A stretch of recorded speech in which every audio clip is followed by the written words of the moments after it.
Next up, the defending NWSL champion Portland Thorns are unbeaten at home this season. They host the Chicago Red Stars, who sit at the bottom of the standings looking for just their second win.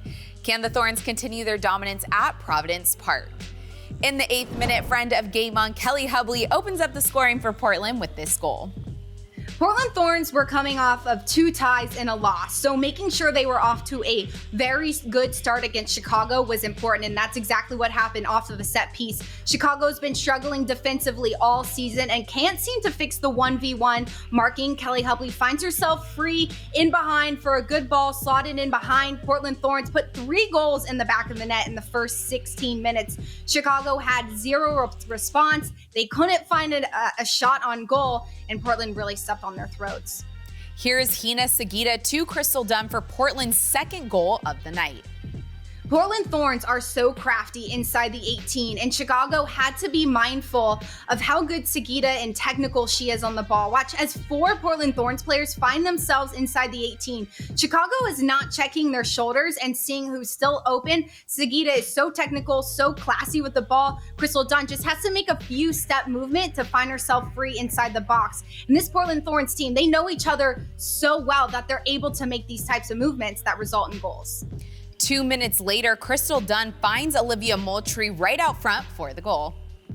Olivia Moultrie is only 17 years old, and she has come into the NWSL, had so many opportunities this season, and has excelled. She's had a goal contribution in the last 4 games, and watch as she's playing in the midfield, but she sees there's an opportunity to make a run. She doesn't sprint there, she waits. She knows that ball is coming, and all she has to do is lose herself behind Kruger to put the Thorns up by more. This Thorns team, coming off of their first loss of the season, had a lot to prove against Chicago, a team who's struggled to put results together this season, and it worked well for the Thorns. Sam Coffey's cross finds Natalia Kuika, who heads it in to extend the lead.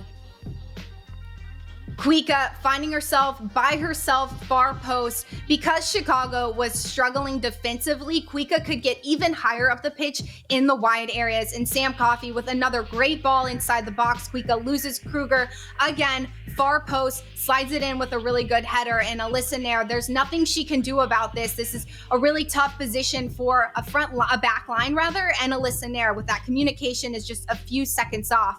But Portland to go up by 4 is a huge lead. Chance for Sagita to add another one for Portland, but Alyssa Nair makes the diving save. Chicago defensively has been the biggest topic. They are trying to figure out, are they going to play in a 3-back? Are they going to play in a 4-back? Quite honestly, even an 11-back wouldn't work for this team because they've struggled to clear the ball at their own back half. Alyssa Nair, she has been asked to do a lot this season for the Chicago Red Stars team, has made some really good saves, has made some questionable steps to balls, but it's a team collective. Chicago has to figure it out, still at the bottom of the table. Well, this one was all Portland. They win it 4-0. Chicago is making formation changes, but looks the same as last week. What's one change that must happen?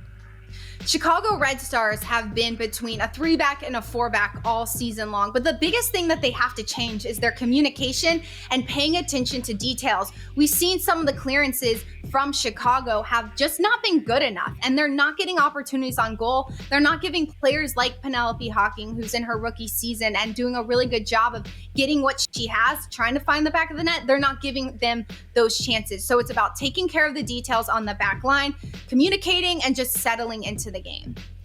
Well, a solid win for Portland. When we come back, we take you to Orlando for more NWSL highlights.